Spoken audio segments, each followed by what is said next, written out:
Welcome to number 1 news. This is Mallika. Eduguri Sandinti Rajasekhar Reddy, అందరూ ప్రేమగా పిలుచుకునే పేరు వైఎస్ఆర్. పేదల కోసం, బడుగు బలహీన వర్గాలకు, ముఖ్యంగా తనను నమ్మిన వారి కోసం ఏదైనా చేసే మనస్తత్వం వైఎస్ఆర్ అని తెలుగు ప్రజల గుండెల్లో ప్రత్యేకంగా నిలబెట్టింది. ముఖ్యమంత్రిగా వైఎస్ఆర్ పాలన ఒక చరిత్ర. పేదవాడి కోసం అనేక పథకాలను ప్రవేశపెట్టిన ఘనత వైఎస్ఆర్ది. నేడు వైఎస్ఆర్ 77వ జయంతి సందర్భంగా నెంబర్ 1 న్యూస్ అందిస్తున్న special story. YS Rajasekhara Reddy 1949 July 8న కడప జిల్లా పులివెందులలో వైఎస్ రాజారెడ్డి, జయమ్మ దంపతులకు పెద్ద కుమారుడిగా జన్మించాడు. వైఎస్ఆర్కు 4 తమ్ముళ్లున్నారు. వైఎస్ రాజారెడ్డి బళ్ళారిలో కాంట్రాక్టర్గా పనిచేస్తుండటం వల్ల ఆయన పాఠశాల చదువంతా బళ్ళారిలోని సెయింట్ జాన్స్ పాఠశాలలో సాగింది. ఆ తర్వాత విజయవాడ లయోలా కళాశాలలో చేరాడు. 1972లో గుల్బర్గా విశ్వవిద్యాలయం నుంచి వైద్య విద్యలో పట్టాపుచ్చుకున్నారు. గుల్బర్గాలోని మహాదేవప్ప రాంపురే వైద్య కళాశాలలో వైద్య వృత్తిని అభ్యసిస్తుండగానే కళాశాల విద్యార్థి సంఘానికి అధ్యక్షుడిగా వ్యవహరించారు. తిరుపతిలోని శ్రీ వెంకటేశ్వర వైద్య కళాశాల నుంచి హౌస్ సర్జన్ పట్టా పొందారు. విద్యార్థి దశ నుంచే రాజకీయాల వైపు ఆకర్షితుడైన రాజశేఖర రెడ్డి ఎస్వీఆర్ఆర్ కళాశాలలో పనిచేస్తుండగానే అక్కడ హౌస్ సర్జన్ సంఘం అధ్యక్షుడిగా ఎన్నికయ్యాడు. కొద్ది రోజుల పాటు జమ్మలమడుగులోని సిఎస్ఐ క్యాంబెల్ ఆసుపత్రిలో వైద్య అధికారిగా పనిచేశారు.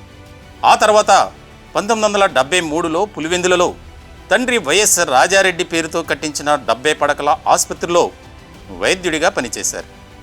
1978లో రాజకీయాల్లోకి అడుగుపెట్టిన వైఎస్ఆర్ మొట్టమొదటిసారిగా కాంగ్రెస్ పార్టీ తరపున పులివెందుల అసెంబ్లీ నియోజకవర్గం నుంచి పోటీ చేసి గెలిచారు.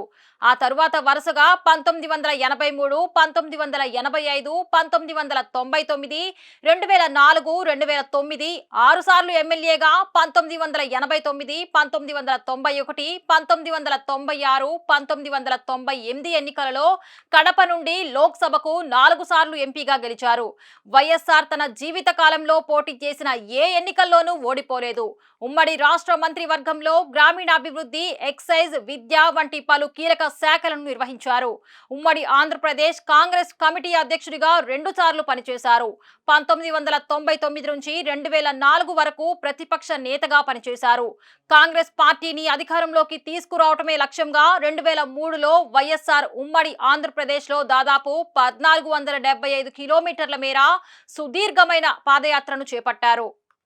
ఎండనక వాననక సాగిన ఈ యాత్ర ద్వారా ప్రజల కష్టాలను స్వయంగా తెలుసుకున్నారు వైఎస్ రాజశేఖర రెడ్డి. ఈ పాదయాత్ర వైఎస్ఆర్కు, కాంగ్రెస్ పార్టీకి ప్రజల్లో అపారమైన ఆదరణను తెచ్చిపెట్టింది. అదే ఆయనకు ముఖ్యమంత్రి పీఠాన్ని కూడా ఇచ్చింది. 2004 నుంచి 2009 వరకు ఉమ్మడి ఆంధ్రప్రదేశ్కు ముఖ్యమంత్రిగా పనిచేశారు వైఎస్ఆర్. ముఖ్యమంత్రిగా ఉన్న సమయంలో పేదల కోసం అనేక పథకాలను ప్రవేశపెట్టారు. ఆయన ప్రవేశపెట్టిన పథకాలు నేటికి అమలవుతున్నాయి. దేశంలోనే మొట్టమొదటిసారిగా రైతులకు ఉచిత విద్యుత్ అందించిన ఘనత వైఎస్ఆర్కు దక్కుతుంది. ఆరోగ్యశ్రీ, జలయజ్ఞం, ఇందిరమ్మ ఇల్లు, ఫీజు రియంబర్స్మెంట్ వంటి ఎన్నో సంక్షేమ పథకాలను ప్రజలకు అందించారు వైఎస్ రాజశేఖర రెడ్డి.